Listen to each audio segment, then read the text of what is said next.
Ողջույն սիրելի ընկերներ, այսօր խոսելու ենք օդի նշանի ներկայացուցիչների 2026 թվականի մարտ ամսվա կանխատեսումների մասին և հուսով եմ ձեզ բավականաչափ լավ եք զգում, որովհետև մենք հիմա գտնվում ենք խավարումների միջանցքում, ինչպես հիշում ենք, վերջերս փետրվարի 17-ին տեղի ունեցավ արևի խավարում և այժմ մարտի 3-ին կլինի վերջին խավարումը այս փուլում և շատերիս կյանքում կարևոր իրադարձություններ, կարևոր փոփոխություններ են տեղի ունենում, որոնք մեր կյանք բերում են խավարումները։ Դե ինչ առաջին նշանը երկվորյակներն են, օդի նշանի ներկայացուցիչները, սիրելի երկվորյակներ, ձեզ համար բավականին կարևոր իրավիճակ է ստեղծվում մարտ ամսվա ընթացքում, քանի որ այստեղ շատ կարևոր ասպեկտացիաներ ունենք 4-րդ և 10-րդ ոլորտների հետ կապված, իհարկե սա մեր տունն է, սա մեր կարիերան է, սա մեր ամուսնական կարգավիճակն է և սա մեր անշարժ գույքն է։ Դե ինչ մարտի 3-ին լուսնի խավարում ունենք։ Այս լուսնի խավարումը տեղի է ունենում ձեր 4-րդ ոլորտում,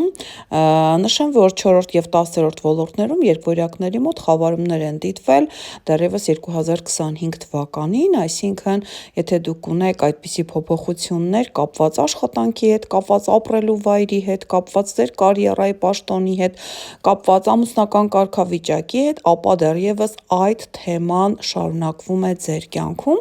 և այս մարտի 3-ի լուսնի խավարումը կբերի վերջակետ կապված այն ամենի հետ, ինչը վերաբերում է ձեր անշարժ գույքին, ձեր բնակության վայրին, ձեր ապրելու վայրին, այսինքն միգուցե քաղաքն եք փոխում, երկիրն եք փոխում, բնակարանն եք փոխում, կամ միգուցե ձեր տանեցիներից ինչ-որ մեկն է հեռանում, մեկնում է այլ տեղ ապրելու, կամ այստեղ ենթադրենք տան հետ կապված կային հարցեր, ենթադրենք վերանորոգում, այս ամենը պետք է ավարտվի մարտի 3-ին կամ նրա մոտակա օրերին։ Սիրելի երկվորյակներ, հիշեցնեմ, որ ձեր գլխավոր մոլորակ Մերկուրին, որը ձեզ համար այս պահին շատ մեծ քաոսային տրամադրություն է ստեղծում,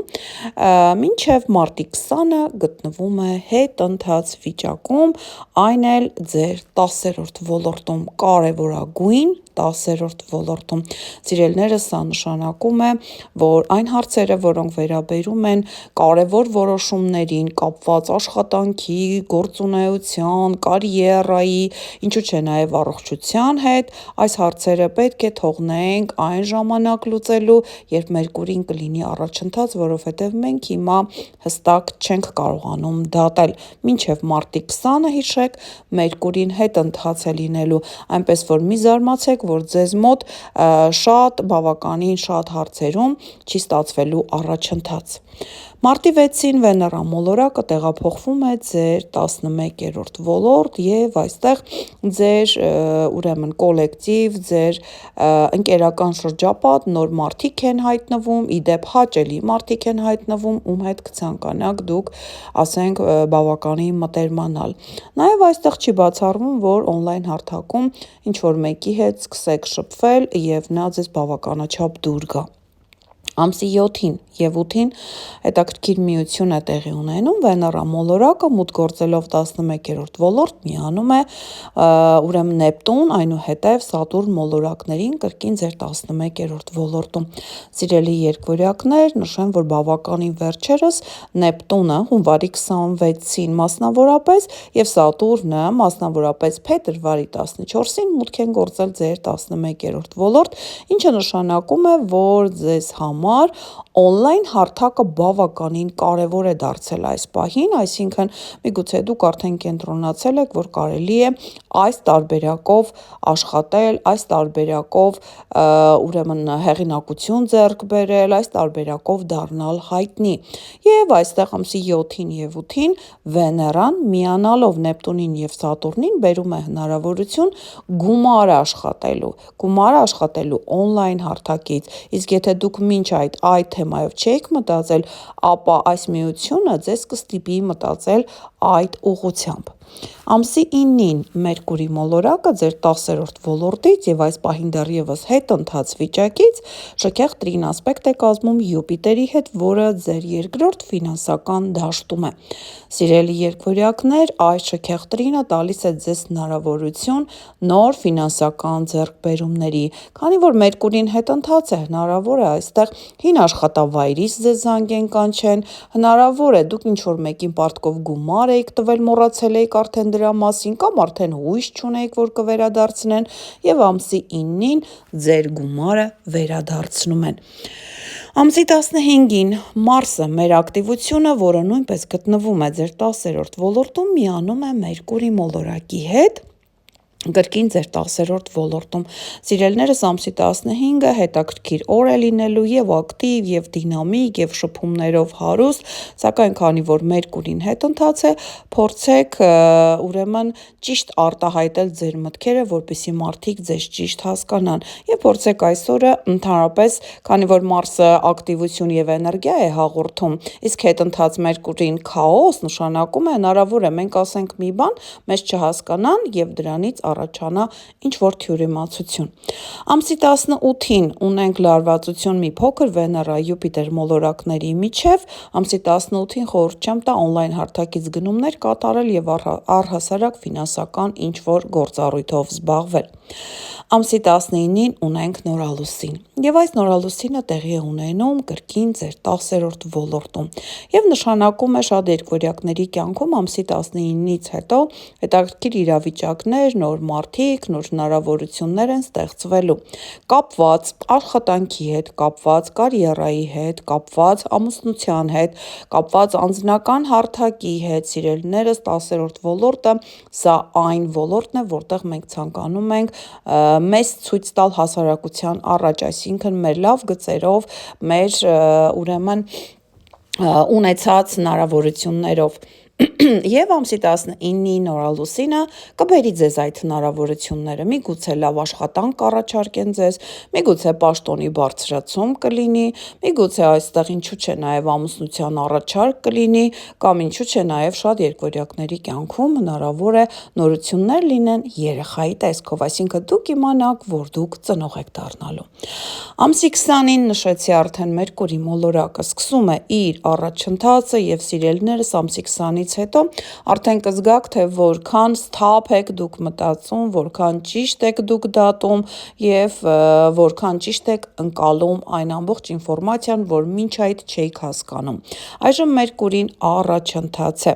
Իսկ ամսի 28-ին սիրելիներս ունենք հոյակապ ասպեկտացիա երկու բարձր մոլորակների միջև։ Այս ասպեկտացիան նշեմ, որ բավականին երկար է պահպանվելու մեր կյանքում։ Մի քանի ամիս շարունակ այստեղ խոսելու եմ Սատուրնի եւ Պլուտոնի մասին, այս երկու բարձր մոլորակների միջև ստեղծվում է սեքստիլ ասպեկտացիա եւ նշանակում է երկվորյակների մոտ սկսած մարտի 28-ից առաջիկա մի քանի ամիսների ընթացքում հնարավորություն է ստեղծվում աշխատելու օտար երկրյա ինչ-որ կազմակերպությունների հետ, շփվելու օտար երկրացիների հետ, սովորելու օտար լեզու կամ ինչու՞ չէ նաեւ ամուսնանալու օտար երկրում։ Դե ինչ սիրելի երկվորյակներ, այսքանը ձեր մարտ ամսվա կանխատեսումների մասին, այժմ ես անդրադառնամ մեր հաջորդ օդի նշանի ներկայացուցիչներին։ Ողջունում եմ մեր շատ սիրելի կշեռքներին, սիրելիներս այժմ կներկայացնեմ ձեր մարտ ամսվա կանխատեսումները, դե ինչ ուրեմն ամսի 2-ին Մարս մոլորակը տեղափոխվում է ձեր 6-րդ ոլորտ, ինչը նշանակում է, որ կշեռքները ամբողջ մարտ ամսվա ընթացքում իրենց ակտիվությունը եւ էներգիան կենտրոնացնելու են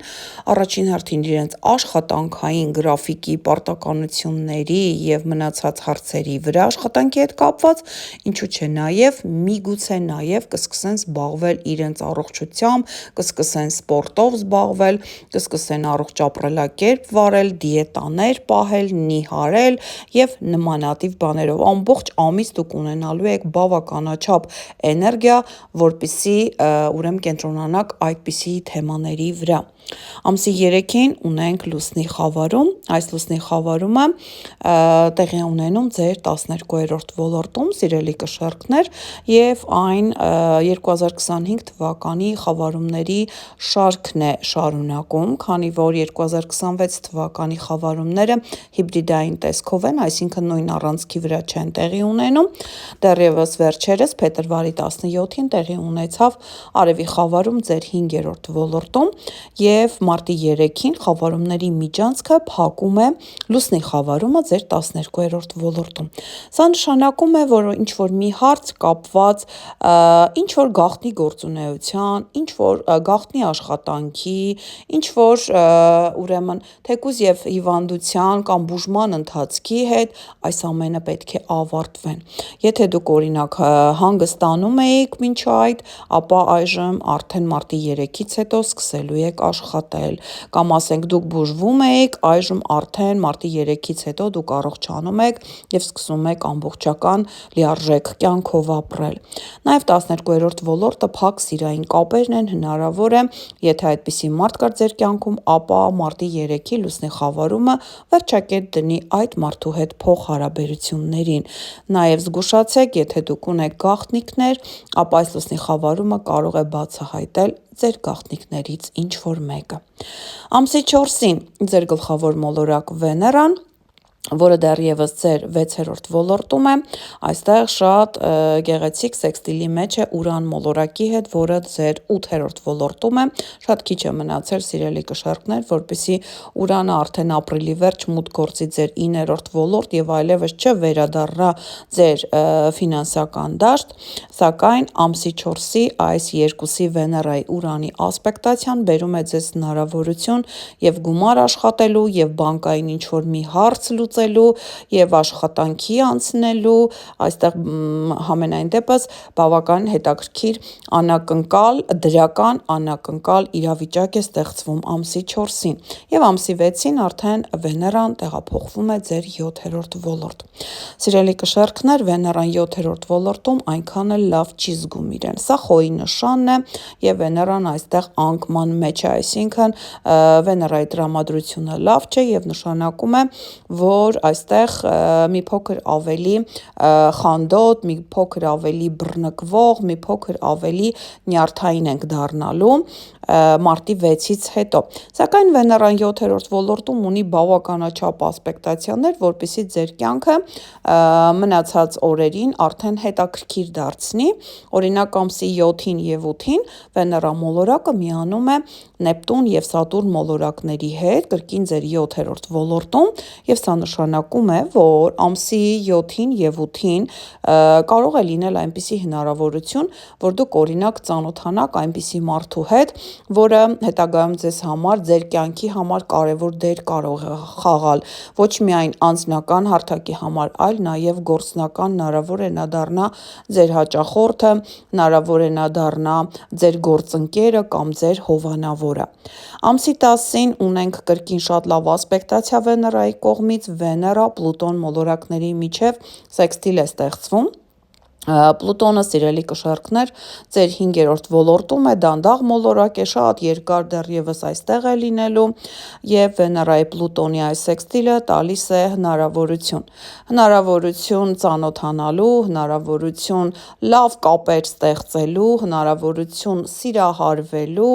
եւ ինչու՞ չէ նաեւ ֆինանսական իրավիճակը շտկելու համար։ Սակայն ամսի 18-ին Վեներան արդեն լարվածություն է ստեղծում Յուպիտեր մոլորակի հետ, որը այս պահին ձեր 10-րդ ոլորտում է։ Եվ Վեներայի Յուպիտերի այս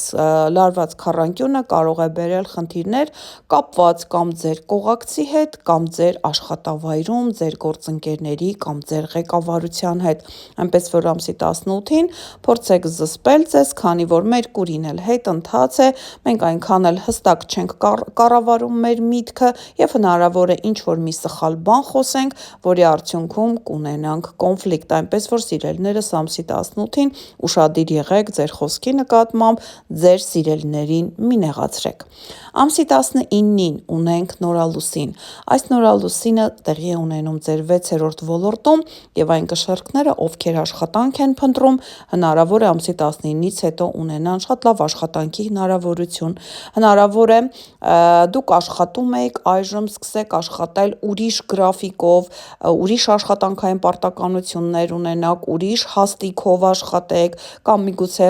աշխատավայրը փոխվի, ենթադրենք առաջ բավականին հեռու եք ձեր տանից աշխատում, այժմ մի փոքր ենթադրենք գրասենյակը փոխվի եւ ուրիշ տեղում աշխատեք, այսինքն փոփոխություններ կարող են լինել ոչ միայն աշխատանքային գրաֆիկի պարտականությունների մեջ, այլև աշխատավայրի մեջ։ Նաև այս նորալուսինը բերում է հնարավորություն կշեռքների համար զբաղվելու իրենց առողջությամբ եւ հնարավոր է, որ ամսի 19-ից հետո նաև մտածեք ընտանի կենդանի պահելու մասին։ Ամսի 20-ին Մերկուրին սկսում է իր առաջընթացը եւ վերջապես մենք կարող ենք ճիշտ խոսել, մենք կարող ենք ճիշտ արտահայտվել, ճիշտ հասկանալ դիմացի մարդկանց եւ այստեղ Մերկուրին երբ առաջընթաց է, կարելի է ամեն ինչ անել, կապված առք ու վաճառքի հետ, կապված փաստաթղթային հարցերի հետ, ինչու՞ չէ նաեւ առողջության հետ կապված, մարդիկ մեզ ճիշտ են հասկանում եւ մեր գործերը ավելի արագ են ստացվում, քան այն ժամանակ, երբ Մերկուրին հետ էր։ Ամսի 22-ը նույնպես շատ լավ օր է, այստեղ ունենք Մարս Յուպիտերի միջև ձևավորված տրին ասպեկտը եւ նշանակում է բավականին լավ աշխատանքային օր կարող է լինել ամսի 22-ը արդյունավետ եւ գործնական եւ ֆինանսական հարցերով եւ նաեւ հնարավոր է ձեր ղեկավարության կողմից կամ ձեզանից ավելի պաշտոնով բարձր կանգնած մարդու կողմից շատ լավ աշխատանքային գործնական առաջարկ ստանաք։ Ամսի 28-ին շատ հետաքրքիր ասպեկտացիա է ձևավորվում երկնքում, Սատուրն եւ Պլուտոն մոլորակների միջև սեքստիլ է ձևավորվում եւ այս սեքստիլը նշեմ, որ ի ուրախություն մեզ մի փոքր երկար է տևելու, քանի որ երկուսն էլ դանդաղ մոլորակներ են, Սատուրնը հիշեցնեմ ձեր 7-րդ ոլորտում է, Պլուտոնը 5-րդ ոլորտում է եւ սա բերում է միայնակ կշեռքների համար հնարավորություն հանդիպելու այնպիսի մարդու, ծանոթանալու այնպիսի մարդու հետ, ով բավականին երկար է լինելու ձեր կյանքում։ Սիրելիներս, երբ ասպեկտացիան դրական Սատուրն մոլորակի հետ է, այդ ասպեկտացիան ձեր կյանք բերում է երկարաժամկետ իրավիճակներ, որովհետև Սատուրնը ակնթարթային ոչինչ չի սիրում, եւ քանի որ Սատուրնը 7-րդ ոլորտում է, նշանակում է անգամ եթե Սատուրնը ձեր կյանք է բերում հաճախորդին, ուրեմն իմացեք, որ այդ հաճախորդը առաջիկա 10-20 տարին ձեզ հետ է լինելու եւ նշանակում է Սատուրն Պլուտոնի այս սեքստիլը ձեր կյանք կարող է բերել ոչ պատահական, այլ շատ կարևոր մարդկանց, որոնք ձեր կյանքում երկար են մնալու։ Դե ինչ ամսի 30-ին Վեներան վերջապես լքում է ձեր 7-րդ ոլորտը, մուտք է գործում 8-րդ ոլորտ, սա իհարկե ցուլի նշանն է, որտեղ Վեներան իրեն զգում է ինչպես տանը եւ այս մասին արդեն կխոսենք ապրիլ ամսվա կանխատեսումներում։ Դե ինձ սիրելի կշեռքներ, այսքանը ձեր մարտ ամսվա կանխատեսումների մասին, այժմ ես խոսենք մեր վերջին օդի նշանի ներկայացուցիչների մասին։ Ողջունում եմ մեր սիրելի ջերհոսներին, սիրելիներս, ձեզ համար նույնպես բավականին կարևոր ժամանակահատված է, որովհետև միայն վերջերս փետրվարի 17-ին տեղի ունեցավ Արևի խավարում ձեր առաջին ոլորտում եւ նշանակում է ընդհանուր 2026 թվականը արդեն միտված է փոխելու ջերհոսների կյանքը, քանի որ խավարումները դեռևս շարունակվում են եւ լինելու են ձեր առաջին եւ 7-րդ ոլորտներում։ Եվ նշանակում է, որ արդեն փետրվարի 17-ից հետո դուք բավականաչափ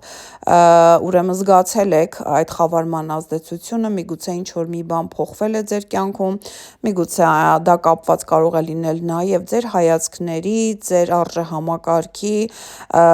ձեր ուրեմն տեսակետների հետ, եթե ոչ ֆիզիկական հարցերում, ապա գոնե մտավոր հարցերում խավարումները մեզ ստիպում են փոխվել։ Մարտի 3-ին ունենք լուսնի խավարում, որը տեղի է ունենում ձեր 8-րդ ոլորտում եւ խավարումների միջանցքը փակվում է, կարելի է մի փոքր արդեն մարտի կեսերից հանգստանալ եւ այստեղ տեսեք այս լուսնի խավարումը 8-րդ ոլորտում բերում է վերջակետ կապված ֆինանսական հարցերի հետ, եթե դուք ունեք ֆինանսական լուրջ խնդիրներ,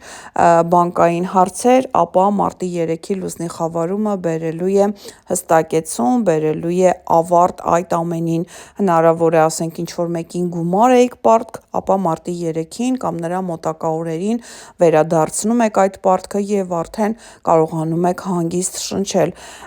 կամ ասենք բանկային ինչ-որ գործարք եք ցանկանում կատարել, ապա մարտի 3-ին կամ նրա մոտակա օրերին ստացվում է ձեր բանկային գործարքը, սակայն նշեմ, որ եթե շատ մեծ անհրաժեշտություն չի ներկայացնում այդ գործարքը, ապա փորձեք այն հետաձգել մարտի 20-ից հետո, երբ դուք ինքներդ արդեն հստակ կսկսեք մտածել, երբ Մերկուրին կլինի առաջընթաց եւ մենք երբ հետընթաց Մերկուրիի ժամանակ ենք ինչ-որ պայմանագիր ենք ստորագրում, ինչ-որ փաստաթղթային հարցերով ենք զբաղվում, մենք մանր դետալները չենք նկատում սիրելիներս եւ նշանակում է, եթե այնքան էլ ձեզ համար այս պահին հրատապ չէ, ապա այդ բանկային գործարքը կարելի է պարզապես թողնել մարտի 20-ից հետո։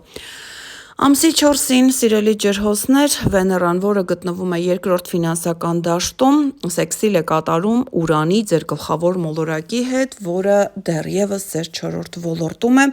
եւ նշանակում է մարտի 4-ին ինչ-որ լուր կստանաք տանից կամ ասենք տանեցիներից ինչ-որ մեկի հետ կարող է դրական ինչ-որ ֆինանսական հարց լուծվել, այստեղ ամենայն դեպս Ուրան մոլորակը դրական անակնկալներ է պատրաստել, որոնք նաև վերաբերում են ֆինանսական կարգավիճակին։ Ամսի 6-ից Վեներա մոլորակը տեղափոխվում է 3-րդ ոլորտ եւ շատ ջրհոսների մոտ ցանկություն կառաջանա զբաղվել ենթադրենք փաստաթղթային հարցերով կամ ինչ-որ դասընթացների հաճախել, տեսեք Վեներան որտեղ հայտնվում է, այնտեղ ինչ-որ հաճելի իրավիճակ է փորձում ստեղծել, ցանկություն եւ մոտիվացիա է առաջացնում եւ հնարավոր է այստեղ նաեւ դուք ցանկանաք գրանցվել, ասենք վարորդական դասընթացի, որպեսզի հետագայում ձեռք բերեք վարորդական իրավունք, կամ այստեղ նույնիսկ եթե մեքենա ունեք կամ չունեք, ուզում եք ձեռք բերել, ուզում եք փոխանակել այն ավելի նոր, թարմ մեքենայի հետ։ Ամսի 6-ից հետո այդ ամենը։ Ամսի 7-ին եւ 8-ին Վեներան միանում է Նեպտուն եւ Սատուրն մոլորակների հետ ձեր 3-րդ ոլորտում եւ այստեղ հնարավորություն է ստեղծում ձեզ համար, միգուցե ինչ-որ փաստաթղթային հարց շատ արագ եւ հաջող լուծելու կամ ինչ-որ դասընթացի, ասենք, արդեն ավարտելու վկայականը վերցնելու, կամ նաեւ 3-րդ ոլորտը քույրերը եւ եղբայրներն են, հնարավոր է նրանց կյանքում ինչ-որ կարևոր իրադարձության մասնակցելու։ Ամսի 10-ին Վեներա մոլորակը 3-րդ ոլորտից սեքստիլ է կազմում Պլուտոնի հետ, որը այս պահին ձեր առաջին ոլորտում է։ Սիրելի ջրհոսներ, ամսի 10-ի այս հոյակապ ասպեկտացիան խոսում է այն մասին, որ դուք օրինակ ձեր մտերիմների հետ կարող եք ամսի 10-ին շատ լավ ժամանակ անցկացնել, կամ հնարավոր է, որ այստեղ ենթադրենք մեքենա եք վաճառում կամ գնում, հնարավոր է շատ լավ գործարք կատարեք, հնարավոր է այստեղ փաստաթղթային մի շարք հարցեր շատ հաջող լուծվեն։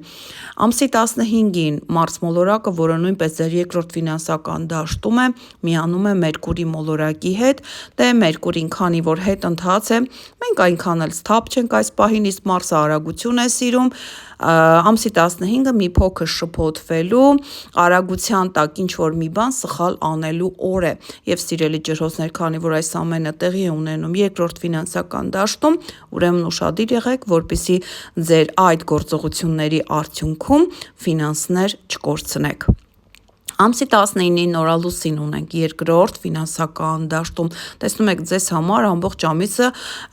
ֆինանսական հարցերի շուրջ է,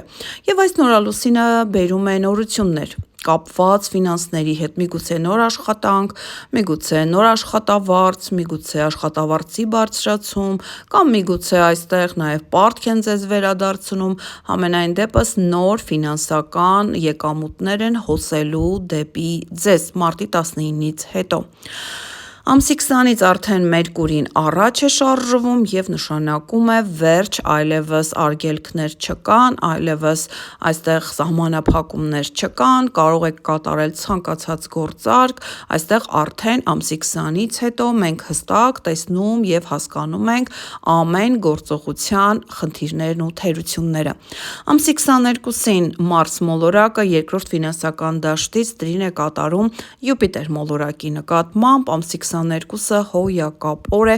աշխատանքային բոլոր հարցերը լուծելու։ Ինչու՞ չէ նաև կարելի է զբաղվել առողջական հարցերով, կարելի է առողջ ապրելակերպ սկսել ուրեմն վարել, կարելի է դիետաներ պահել ամսի 22-ից սկսած, այս հոյակապ ասպեկտացիան նպաստում է այդ ամենին։ Նաև կարելի է մարզվել։ Ամսի 28-ին սիրելիներս շատ լավ ասպեկտացիա է ձևավորվում երկնքում, Սատուրն և Պլուտոն մոլորակների միջև ուրեմն սեքստիլ է ստեղծվում։ Սատուրնը ձեր գլխավոր մոլորակն է, երկրորդ գլխավոր մոլորակն է Ուրանից հետո, ջրհոսի մոլորակները Ուրանը և Սատուրնն են։ Իսկ Պլուտոնը, լինելով մեծ ֆինանսների մոլորակ, գտնվում է ձեր առաջին ոլորտում։ Եվ այս երկուսի միջև շատ հետաքրքիր սեքստիլ է ստեղծվում, որը ի ուրախություն մեզ պահպանվելու է մի քանի ամիս, քանի որ այս մոլորակները դանդաղ են շարժվում և այս ասպեկտացիան երկար է պահպանվելու երկնքում, սա տալիս է հնարավորություն շատ ջրհոսների համար ուրեմն գտնելու աշխատանք, ուրեմն մասնակցելու շատ իրենց համար այս պահին կարևոր ինչ-որ դասընթացների, շատ կարևոր փաստաթղթային հարցեր լուծելու, նաև այստեղ հնարավոր է, որ ասենք նոր հարևաններ ձեռք բերեք, բնակության վայրը փոխեք, կամ այստեղ նաև Սատուրնի և Պլուտոնի այս սեքստիլը ավտոմեքենայի հետ կապված շատ հաջող գործարք կարող է խոստանալ ձեզ։ Ամսի 30-ին սիրելի ջրհոսներ Վեներա մոլորակը տեղափոխվում է արդեն ձեր 4-րդ ոլորտ, որտեղ Ուրան մոլորակն է, և բնականաբար արդեն Վեներայի ազդեցությունը 4-րդ ոլորտում մենք կզգանք ապրիլ ամսին, ինչը շատ դրական և բարենպաստ է լինելու ձեր կյանքի վրա, որովհետև Վեներան ցուլի նշանի ներքո է լինելու և այնտեղ ապրիլի 24-ին միանալու է ձեր գլխավոր մոլորակ Ուրանի հետ, այնպես որ ապրիլ ամսին տանը, ձեր տան անդամների հետ կապված կամ անշարժ գույքի հետ կապված դրական փոփոխություններ են սպասվում։ Դե ինձ սիրելի ջրհոսներ, այսքանը մարտ ամսվա կանխատեսումների մասին, կհանդիպենք հաջորդ հոլովակում, առայժմ։